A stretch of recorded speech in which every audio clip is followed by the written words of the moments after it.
ثامن يوم رمضان حنجرب الفطور السوداني. وين يا حبيب؟ الفطور السوداني ما بيكمل الا مع الزي السوداني. قبل لا يبدا المقطع يا اخوان، احنا دايرين نوصل محمد ده رقم جديد.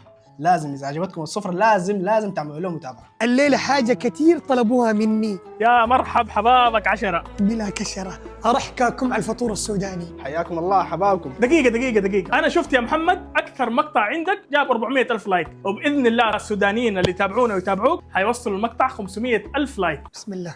لا تنسوا تتابعوا محمد، ما بقي شيء ونوصل رقم جديد. ما في وقت يا محمد، يلا على المطبخ يلا. العاده اهل السودان يفطروا على البريش. صحيح، لكن نحن اليوم في العاده في السودان نفطر في البرش، والصواني كلها تطلع، الجيران الاهل الاحباب، عشان كل واحد يكسب اجر افطار الصائم. حنبدا بالعصيده في القدر السوداني التقليدي. اول شيء عندي هنا في الحله ضفنا له شويه مويه، حننزل عليها الدقيق. بعد كده هنا عندنا الخمار حق العجين، حنقلب. الراجل ده مكنه. الله يعلم الدين. بعد كده حنعمل ملاح التقليه. في العاده احنا مستحيل الضيف يخش المطبخ، بس انت مصر يا محمد. هنحط السجق ونخليه يتقلب شويه حتى ياخذ لون. حنحط البصل والفلفليه الملونه، اللحمه المفرومه، الريحه سمحه عديل يا زول. خلاص انا ما داير ارجع، اعتبروني من ناس الحله. حبابك والله يا حبيبي. ترى المعلوميه يا محمد احنا بنفطر على شوطين. شوطين. بسم الله.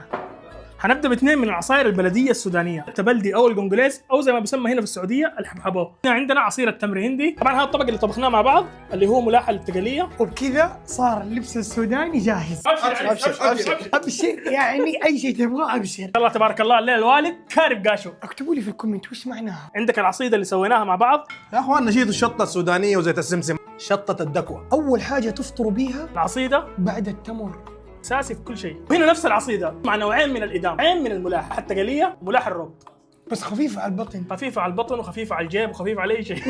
بالفول السوداني في حاجه ما تعرفوها، واحمد دبو قال لي عليها وقت الفطور. ابو احمد تعبان، اتمنى الكل يدعي له. رشه الشمال والملح والفول السوداني لازم مع العيش السوداني. الزول ده سمح عديل، طعميه مع الفول، هذا اعظم ميكس. عليك بالعافيه. هذه سلطه الاسود وباذنجان، سلطه بزبده الفول السوداني، سلطه الدكوه. هذه ترى كلها مقبلات. ترى لسه ما بدينا في التقيل يا محمد، شية الصاج او شية الطوه. ابوي هذا لازم يذوقها. يا محمد تعال اوريك افضل سندويتش ممكن تجربه. يقولوا هذا سندويشة الطلاب في المدرسه. سلطه الاسود مع الطعميه. تعال بيجاي. بسم الله. كنت برضو بيتعلمتها. من الاصناف الرئيسيه في سفره رمضان السودانيه، قليله والعدسيه. قنب عندك هنا الدمعه بالقراصه. قنب يعني اجلس. ابغى اعرف ليش سميت دمعه الدجاج. اكتبوا له في الكومنت. دي شديده للدين يا مان. ده اشهر عصير عندنا في رمضان، عصير الابريه الحلو مر. ابو محمد هذا العصير سموه قنقليز. الله. هذه طبعا الجبنه السودانيه، لازم بعد الفطور. والله يا اني شبعان، لكن الشغله دي ما بتتجازف الا بالجبنه. عجيبه يا حاج. ما باقي شيء ونوصل رقم جديد. لا تنسوا المتابعه. وين تتوقعوا حنفطر بكره؟